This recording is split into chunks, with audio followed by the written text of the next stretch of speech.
Secara singkat bahwasanya Imam Syafi'i rahimahullahu taala ya, beliau ya dilahirkan pada tahun 150 Hijriyah di Asqalan. Dan ada yang mengatakan beliau dilahirkan di Gaza, di Palestina. Tahun 150 Hijriyah adalah tahun di mana wafatnya Al-Imam Abu Hanifah rahimahullah. Bahkan ada yang mengatakan Al-Imam Syafi'i lahir di hari di mana Al-Imam Abu Hanifah meninggal dunia. Namun yang jelas tahun di mana Imam Abu Hanifah rahimahullah meninggal dunia, maka disitulah lahir Imam Syafi'i rahimahullah taala.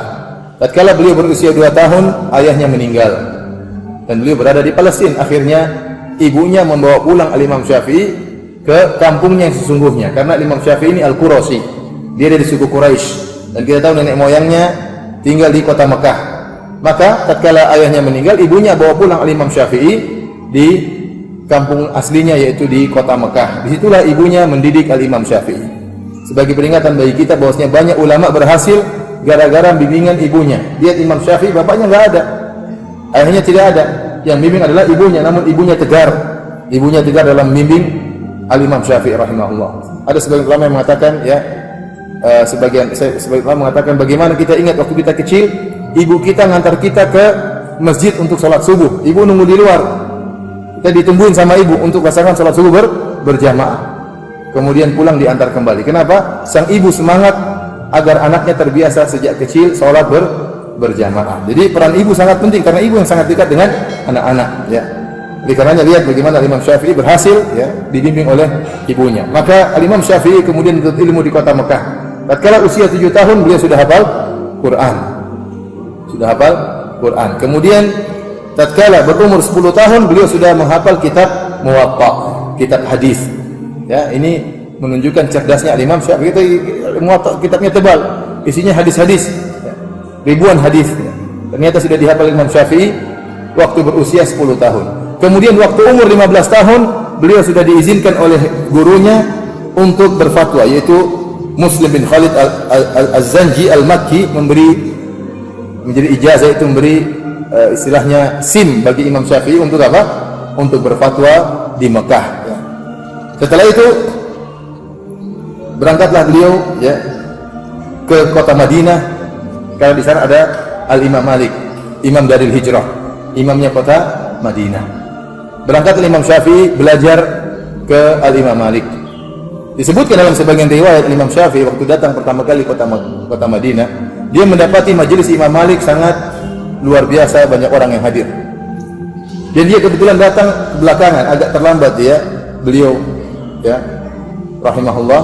Dan beliau kebetulan tidak membawa pena dan tidak bawa kertas.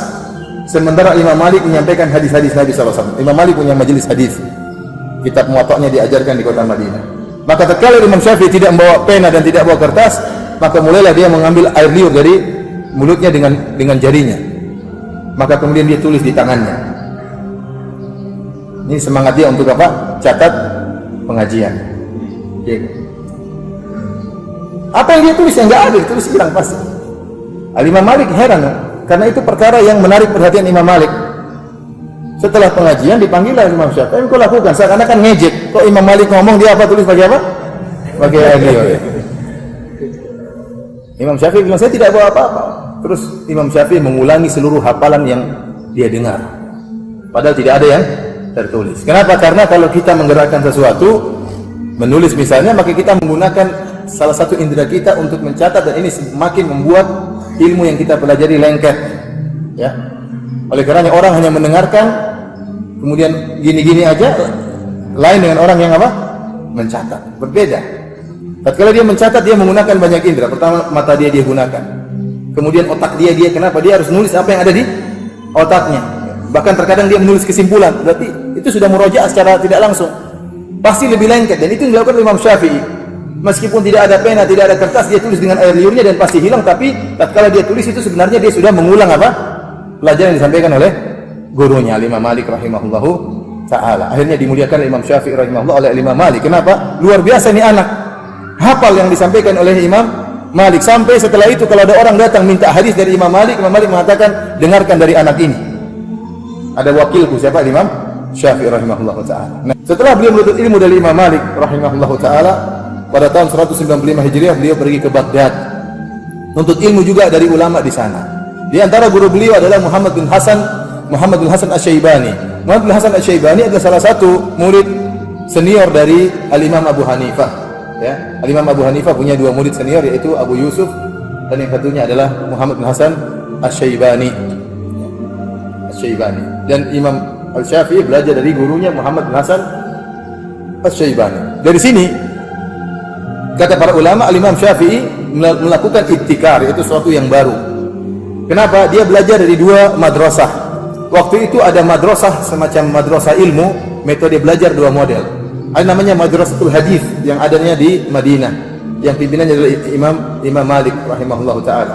Kenapa disebut dengan Madrasatul Hadis? Istilahnya pondok pesantren hadis. Kenapa? Karena di kota Madinah banyak sahabat di situ. Aisyah radhiyallahu anha di situ, Abu Hurairah di situ, Ibnu Umar di situ. Banyak sahabat yang tinggal di kota Madinah, sehingga hadis-hadis Nabi banyak bertebaran di kota Madinah. Sehingga kalau ingin mencari hadis banyak di kota Madinah. Dengan begitu banyaknya hadis yang tersebar di kota Madinah, sehingga setiap hukum mudah diambil, ya, bagaimana hukum ini, bagaimana hukum itu. Kenapa? Karena ada dalil-dalilnya. Ada madrasah yang kedua yang disebut dengan Madrasatu Ahli Ra'yi, madrasah penggunaan akal, yang itu adanya di Irak, ya, Irak. Yang sahabat yang ke sana cuma sedikit, di antaranya Abdullah bin Mas'ud radhiyallahu taala anhu yang berdakwah di sana. Sehingga hadis-hadis yang ada di sana cuma sedikit. Sementara banyak permasalahan yang timbul di Irak, terutama ada di sana juga peradaban Persia di sana. Persia peradabannya maju ketika itu. Sehingga banyak masalah-masalah yang timbul, sementara hadis-hadis yang mereka miliki tidak banyak. Dari situlah para ulama ketika itu menggunakan otak mereka untuk berpikir bagaimana mengambil istinbat hukum dari hadis yang sedikit. Maka mereka sering menggunakan akal mereka, bahkan disebutkan, diriwayatkan dari Ibrahim An-Nakhai, dia mengatakan, satu hadis saya kiaskan kepada 100 masalah. Kenapa? Karena ada masalah nggak ada hadisnya, gimana caranya? Harus menggunakan akal. Ini apa ilahnya, apa hukumnya, bagaimana, kemudian dikiaskan dengan hadis-hadis yang ada. Maka dikenallah dengan Madrasatu Ahli Ra'yi, banyak menggunakan akal dalam hal ini. Nah, Al-Imam Syafi'i rahimahullah belajar di dua madrasah ini. Beliau belajar kepada Imam Malik yang berpegang teguh kepada hadis-hadis Nabi sallallahu alaihi wasallam, dan beliau juga belajar di madrasahnya Al-Imam Abu Hanifah melalui Muhammad bin Hasan Asy-Syaibani rahimahullah, Madrasatu Ahli Ra'yi. Maka keluarlah Imam Syafi'i dengan ilmu yang baru, menggabungkan di antara dua madrasah. Maka Imam Syafi'i hanya menulis buku yang sangat luar biasa, yaitu Ar-Risalah.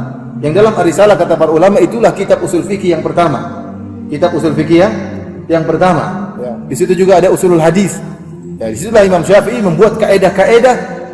Dia menggabungkan kaedah-kaedah hadis dengan kaedah-kaedah yang dipakai oleh cara berpikir, metode berpikir, maka keluarlah kitab Ar-Risalah. Kemudian Imam Syafi'i juga menulis kitabnya Al-Um. Jadi dia menulis kitab kaedah, kemudian kitab praktek fikih, kitab Al-Um. Ada fikihnya. Ya. Sementara Imam Malik metode pengajarannya dengan metode hadis. Bab ini hadisnya 1, 2, 3, 4. Imam Syafi'i tidak, kitab fikih dia tulis. Bab taharah, bab salat, dengan kitab fikih. Hukumnya begini, pembicaraan yang panjang lebar. Dari sini berkembanglah Al-Imam Syafi'i mazhabnya dengan cepat, dan banyak orang yang tertarik dengan mazhab Al-Imam Syafi'i. Bahkan sebagian orang-orang yang tadinya berpegang dengan Madrasatu Ahli Ra'yi berpindah ke mazhab Imam Syafi'i. Demikian juga sebagian orang-orang yang berpegang dengan mazhab Imam Malik berpindah kepada mazhab Imam Syafi'i. Kenapa? Karena beliau cara pengajarannya hebat dengan nulis dua buku ini, buku kaidah dan buku penerapan. Buku kaidah dan buku apa? Penerapan. Ketika itu belum ada kitab usul fikih mazhab Hanafi, belum ada kitab usul fikih mazhab apa? Maliki. Imam Syafi'i yang pertama kali bikin, ya, kitab usul fikih dari kitab Ar-Risalah, itu kaidah-kaidah maksudnya. Dari sini banyak yang tertarik dan timbullah orang-orang yang hasad kepada Al-Imam Syafi'i rahimahullahu taala. Dan kalau orang sudah diajar oleh Imam Syafi'i, maka benar-benar dia cinta kepada Imam Syafi'i. Saya sebutkan bagaimana karismatik Imam Syafi'i rahimahullahu taala, sampai-sampai muridnya Imam Ahmad, ya, pernah berkata, Imam Ahmad punya mazhab sendiri Imam Ahmad, tapi begitu dia mengagungkan gurunya Imam Syafi'i, dia mengatakan, sittatun ad'u lahum sahra, 6 orang yang aku mendoakan mereka di waktu sahur. Ahaduhum Asy-Syafi'i, di antaranya Imam Syafi'i. Anak beliau Abdullah pernah bertanya kepada Imam Ahmad, "Ya abati, ayu rajulin kana Syafi'i? Fa inni sami'tuka tuksiru min ad-du'a lahu." Anaknya bertanya, wahai ayahanda, wahai Imam Ahmad, siapa itu Syafi'i? Saya sering kali dengar kau mendoakan dia. Gurunya Imam Ahmad. Imam mengatakan, ya bunayya, kana Syafi'i kasyamsi di dunia. Wahai putraku, wahai ananda, ketahuilah Syafi'i itu seperti matahari bagi apa? Bagi bumi. Kalau matahari enggak ada, bumi rusak. Subhanallah. Ini luar biasa bagaimana pengagungan Imam Ahmad terhadap Imam Syafi'i. Kemudian di antaranya Abu Thawr. Abu Thawr dahulunya masuk dalam madrasah ahli ra'yi. Salah seorang ulama di Irak. Waktu dia belajar terhadap Imam Syafi'i, dia berguru kepada Imam Syafi'i, maka benar-benar dia mengagungkan Imam Syafi'i. Sampai pernah ditanya Abu Thawr, mana yang lebih faqih? Asy-Syafi'i atau Muhammad bin Hasan? Syafi'i atau Muhammad bin Hasan? Muhammad bin Hasan ini gurunya Imam Syafi'i, namun dia bermadzhab Hanafi, ahli ra'yi. Ada yang tanya, siapa yang lebih pintar? Imam Syafi'i atau Muhammad bin Hasan? Guru atau muridnya? Yang murid yang mana? Imam Syafi'i. Gurunya siapa? Muhammad bin Hasan. Dan antum perlu tahu Muhammad bin Hasan itu orangnya gemuk, ya. Orangnya apa? Gemuk. Ada perkataan Imam Syafi'i, saya tidak tahu ada orang gemuk yang cerdas kecuali ini guru saya. Jangan disangka orang gemuk goblok, ya. Ada juga yang pintar. Di antara ulama yang gemuk yang pintar siapa namanya? Muhammad bin Hasan Asy-Syaibani. Sampai ada seorang, kalau nggak salah Waqi' bin Jarrah, juga gemuk. Waktu ditanya, ada yang ngejek, ya. Ada yang nanya, nyindir, ya. Masya Allah, ente gemuk, kata dia, ini karena kebahagiaan dengan Islam. Makanya saya apa? Saya gemuk, nggak banyak mikir. Kalau mikir terus kurus. Baik, para hadirin yang subhanahu wa ta'ala, intinya ditanya sekarang, bertanya Imam Syafi'i, Abu Thawr. Abu Thawr ini muridnya Imam Syafi'i. Dan Imam Syafi'i muridnya Muhammad bin Al-Hasan Asy-Syaibani. Sekarang Abu Thawr ditanya, siapa yang lebih pintar? Imam Syafi'i atau gurunya Muhammad bin Hasan? Maka apa jawaban Abu Thawr yang menunjukkan dia fanatik atau sangat cinta kepada Imam Syafi'i? Dia mengatakan, Asy-Syafi'i afqahu min Muhammad. Syafi'i lebih pintar daripada gurunya itu Muhammad bin Hasan. Wa Abi Yusuf juga lebih pintar daripada Abu Yusuf. Wa Abi Hanifah lebih pintar juga daripada Abu Hanifah. Jadi bukan cuma lebih pintar dari Muhammad bin Hasan, bahkan lebih faqih daripada guru-gurunya, daripada kakek gurunya. Siapa itu? Abu Hanifah. Wa Ibrahim wa Alqamah wal Aswad, lebih pintar daripada mereka semua, kata Abu Thawr. Ini menunjukkan kecintaan mereka terhadap Al-Imam Syafi'i. Sehingga Abu Thawr padahal punya mazhab sendiri. Imam Ahmad juga punya mazhab apa? Sendiri. Namun mereka belajar terhadap Imam Syafi'i, berguru kepada Imam Syafi'i karena hebatnya Al-Imam Syafi'i, ya. Yang hebat itu bagaimana dia bisa berkreativitas membuat cabang ilmu baru, yaitu ilmu usul fikih, yang sekarang kita tinggal pelajari hasilnya. Tapi kreativitas membuat bagaimana ilmu yang tersebar ini dijadikan kaidah, ini hebat. Inilah hebatnya siapa? Imam Syafi'i. Ilmu yang luas ini dijadikan kaidah-kaidah. Ya, kalau istilahnya ada ilmu kita jadikan rumus-rumus. Orang yang menciptakan rumus pintar atau tidak? Pintar, karena dia memikirkan, merenungkan, menyimpulkan. Demikian juga Imam Syafi'i, untuk buat kaidah tidak mudah.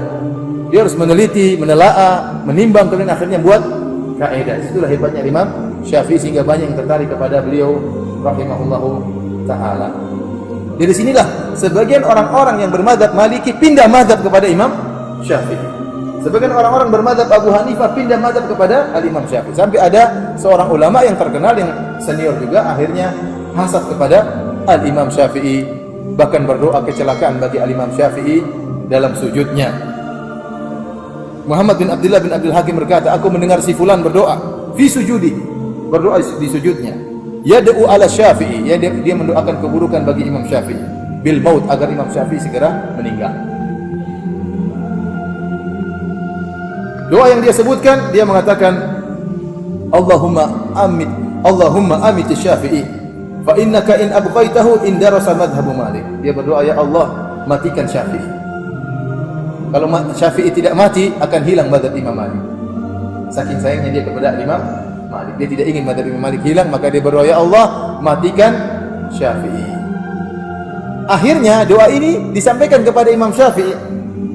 Dia berkata, aku pun menyampaikan, kata Muhammad bin Abdullah bin Abdul Hakim, dia berkata, aku sampaikan doa ulama tersebut tentang keburukan kepada Imam Syafi'i kepada Imam Syafi'i.